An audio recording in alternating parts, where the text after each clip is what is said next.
leading a team. Thank you. Thank you. By the way, we have about 10 seats or about 8 seats free up here at the front. Any of you guys in the back want to come on up and sort of join the party? You know? I always feel like when the front seats are empty, I'm thinking, did I forget my deodorant this morning or what happened, you know? But yeah, so if anyone who wants to come on up, especially from the back, why don't you guys, let's fill these seats up here. Okay, let's keep going, yeah?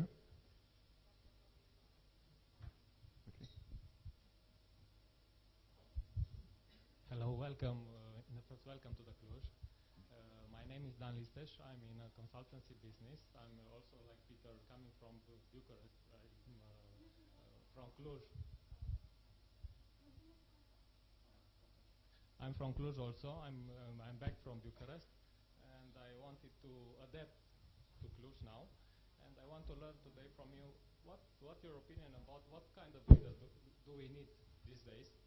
And another things, how a leader should choose the right people in his team in order to obtain the objective. Thank you very much. So how does a leader choose the right people? And what kind of leadership do you think is appropriate for these days? Okay, and what kind of leadership is appropriate today? Good. Yeah, please raise your hands. Alina will come get you.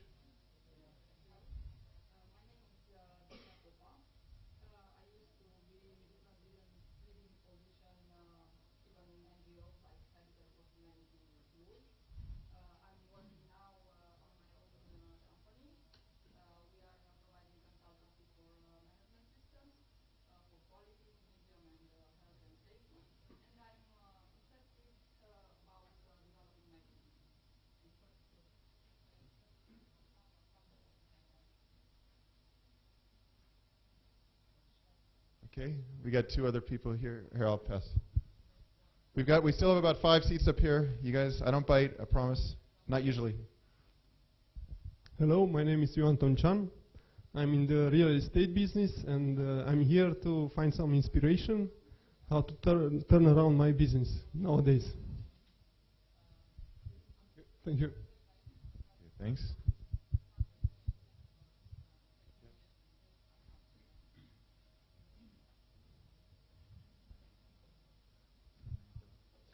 Hi.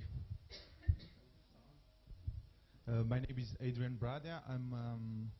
I am fortunate enough to lead a team of people for 5 years, and I think right now it's time to get better and improve myself, because we've been to all the stages of growing and developing as a team, and I've come here to try and find some insights about means and ways of improving myself and also the people that I'm fortunate enough to be working with. I work in the travel industry, by the way. Thank you. Good morning. My name is George Mihailescu. I work at Banca Transilvania. I'm coordinating the sales force concerning the corporate clients in Banca Transilvania. And I would like to know how can I motivate my people to work better without increasing salaries, because it's tough. It is a tough period these days. Thank you.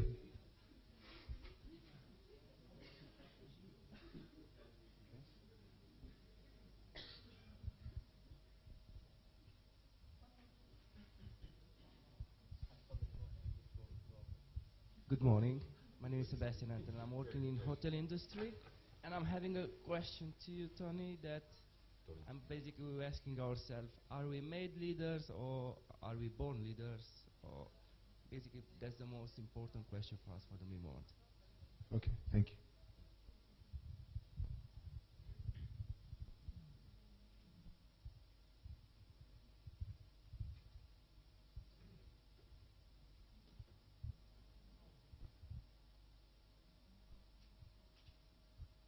Okay, we have a couple more people like to share. Tell us who you are. Yeah, we got some back there.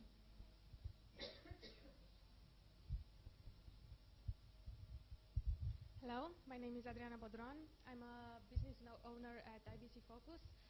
We work in the research business on the construction market. And what I would like to find out today, if it's possible, is how to grow managers, as a leader needs to have good managers. Thank you.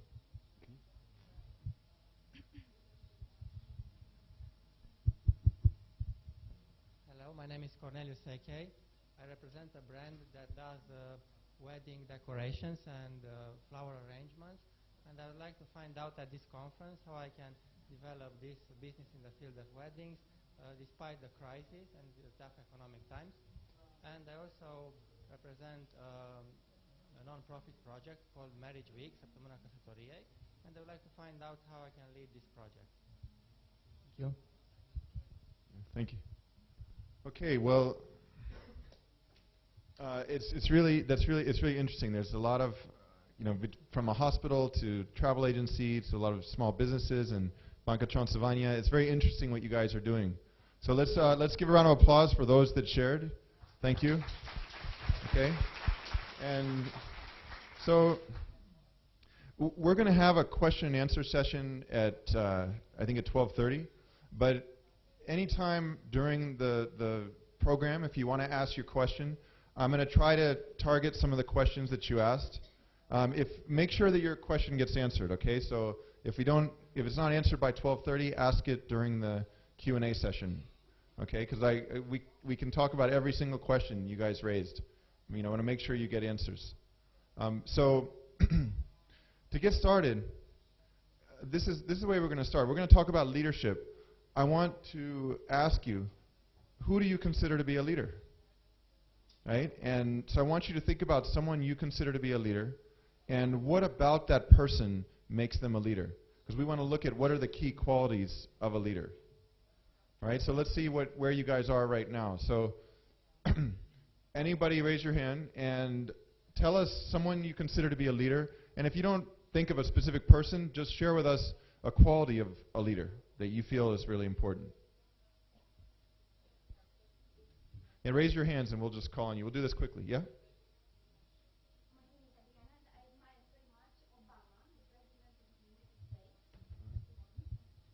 Hello, I'm Adriana. Welcome. I think you have to put it closer. Yeah. This way?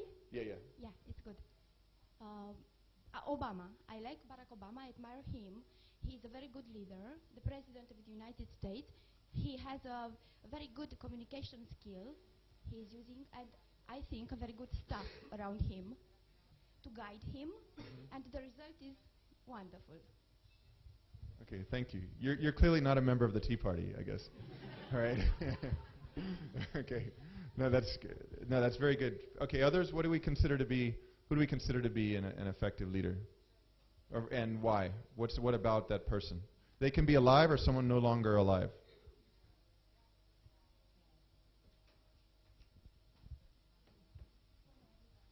Okay.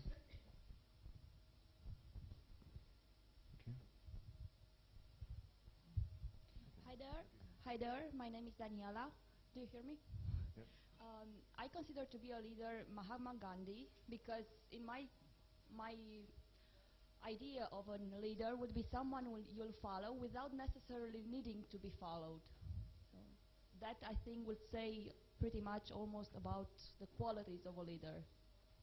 Okay, and what was the name of the leader you said? Mahatma Gandhi. Muhammad Ali. Gandhi. Oh, Mahatma Gandhi. There's a big difference. From Okay. India. Right. Thanks. Okay. Okay, thank you. Thank you. I like Bill Gates because he motivated his people to do interesting, useful thing, doing money, and still being happy himself. At least he seems to be happy. Okay, thank you. In this case, I have to say Steve Jobs because he has vision. A leader has vision. A leader sets an example that others want to follow. Okay. Happy. Okay, what else? Yeah.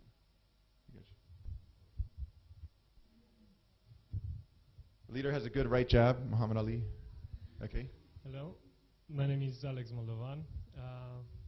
The vision of my leader is my uncle, Unchiul Lulu, who was always true to himself, and in the moment he passed away this summer, everybody look at him like in a family way, even if he knew him just for a couple of times. He looked at him as very close to his heart.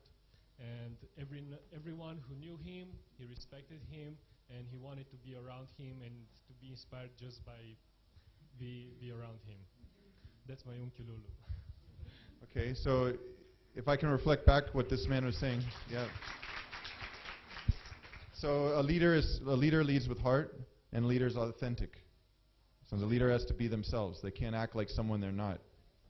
Yeah? They're genuine. Okay. Others, what makes a leader?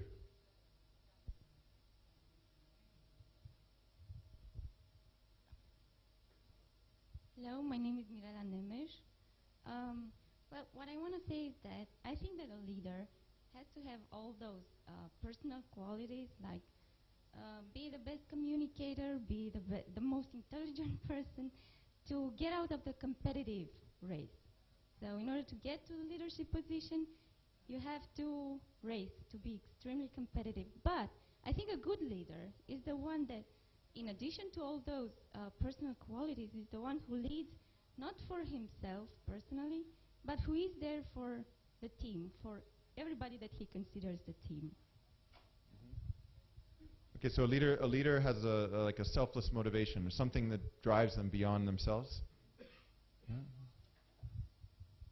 Okay, get back there. So my name is Adrian Bukur, and I would like to add something to what my colleague said. Sorry, I'm a little ill. I think a leader should be a good listener, and he should understand the folks around him and try to take the right decision for everybody. Thank you. Okay, I'm sorry, what did you say?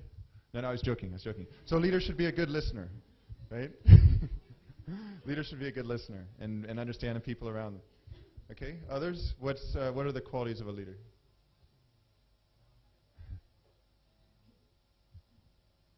Okay, we got, where is it? Yeah.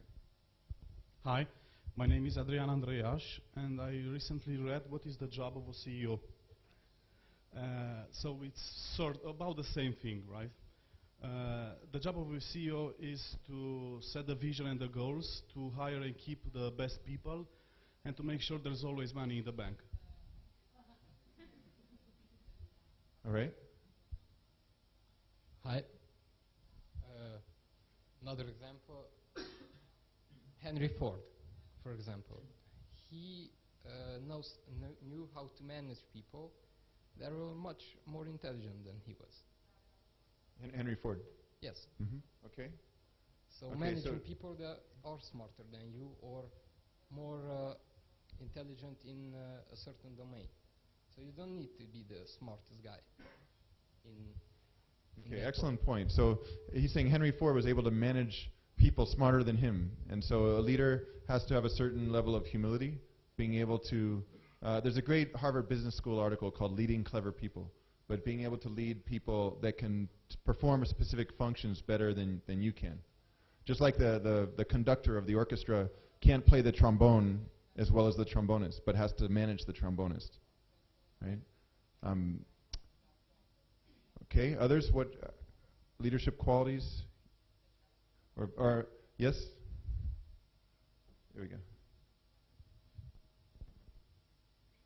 My example of leadership is my former boss from a Hungarian small consulting business, and he always was able to involve the members of the team in generating new ideas and new services, and also gave us the autonomy to manage projects by ourselves. So he trusted his team members. Okay, so trust and building a collective involving vision. People. Involving people. Okay. How about this? Let me ask you something. Okay, I want you to imagine someone who you would say, I will never ever work for this person.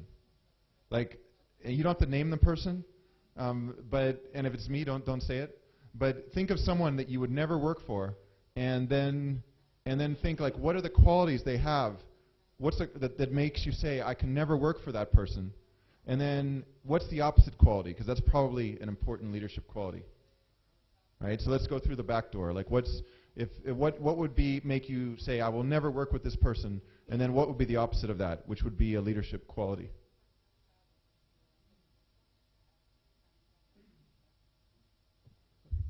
I would never work with a person which is risk averse, disorganized, and is not a team player. Okay. So the opposite then is someone who can take risks, is organized, and a team player. These are the qualities of a leader, basically. Okay, good. All right. What else? Who would you never want to work with, and what's the opposite? Yep. A man who's probably very controversial. He's still a hardcore leader. Putin, for example, he's a very powerful person, but I don't think no one actually wants to work with him or under his guidance. But he still is an example of hardcore power, because that's his most important asset, the fact that he has power. What about Putin would make you not want to work with him? Would turn you away? The fact that he can be very cruel sometimes and very, very straightforward. That sometimes can be hurtful. Okay, so we want leaders that are kind as opposed to cruel. Yeah. Okay. Although that contradicts Steve Jobs, who somebody said over here. There's that sort of tough love. Steve Jobs is known for publicly humiliating employees, but yet people go to work for him because they feel like they learn technology, they get better. It's a kind of tough love. So you see, it's good though. There's no agreement. Everyone's going to have their own idea of what a leader should be. Okay. So all right. Well, let's take a look at. I've gone through surveys of tens of thousands of executives, asking them what are the most important qualities of a leader, and you guys are getting most of them. So I want to share with you what these executives are saying they most look for in their leaders, so we can see see what are the surveys showing. I always have trouble with this thing. Okay, so here's the top 4. So honesty, whether you're looking in the private sector, public sector, nonprofit sector, honesty is always number 1. Okay, this guy who mentioned Steve Jobs said visionary, so forward-looking, inspiring, competent. Okay, and then you see the rest of them. Okay, this is what people tend to say they're looking. Can everyone see the screen? Okay. You guys see? All right. Anybody have trouble seeing the screen? All right. So straightforward. One of you mentioned. Well, actually, you said that you didn't like that in Putin. But anyway, this is what people are saying they most look for in their leaders. Dependable. Well. Okay. So what I've done is, from looking at all these qualities, and I always do this in the session, asking people what they most look for in their leaders. I've come up with 3 that I from my observations, I think are the most important. But that said, there's a lot of different qualities of leaders that are important. We're going to cover more than just these 3, but this is going to get us started. All right, so the first one, well, before I even share with you, you're going to say, why is there a ship there? Okay, it's because, leadership, right? Okay, so that's, no, that's not the reason. But the reason that there's a ship is because here's the one question that I always suggest to people. I say, if you want to become a leader, here's the one question you have to answer. Okay, I want you to imagine that there's thousands of people, and they are all on a pier about to go out to sea. They're looking for a ship to go out to sea, to take a journey. Right, imagine that there's hundreds of ships on the pier about to head out to sea, and you're the captain of one of those ships. Right, the question you have to answer to become a leader is, why should anyone board my ship? Why should they get on your ship instead of another one? Okay, and that's going to be a window into leadership and into what are the most important qualities. So, Peter, can I get you to click this thing? It's just it doesn't, I have to be literally right here. Might as well just hit the space bar. It's just that. I'll just look at you. Maybe it's the other side. So the first one is passion. Without passion, there's nothing. You know, I mean, and why is it at the front of the ship? And I always mix this up. That's the bow, right? That's the bow of the ship. Any maritime folks here? Navy? No? All right, so anyway, passion. Now, why is it at the front? Because, and why do I have an A and a B? Because we are always at point A, where we are, and we're looking at where we want to go, which is point B. We always want to go from A to B. All of us have desire in life. There's something we want to do, and that's okay. That's what moves us forward. So point B is the passion, like the vision the leader has for where they want to go. And to think about the ship example, let's say, what is your name, sir? Eliada. Okay, let's say Eliada is a captain of one of the ships, and his ship is sailing to Jamaica. Okay, and I want to go to France. I'm probably not going to board Eliada's ship. Like, you got to find people that want to go to Jamaica. So you got to build a vision with people that also love reggae music and Bob Marley and want to go to Jamaica. You know, so I do, by the way, love Bob Marley though. So I'll think about it. Let's talk. Okay, so that's the passion, the vision for a future destination, something that's greater than where we are now. It could be in your technology company, in your travel agency, in your hospital, but inspiring people towards something different, so they can feel like, hey, we're going somewhere. We're going to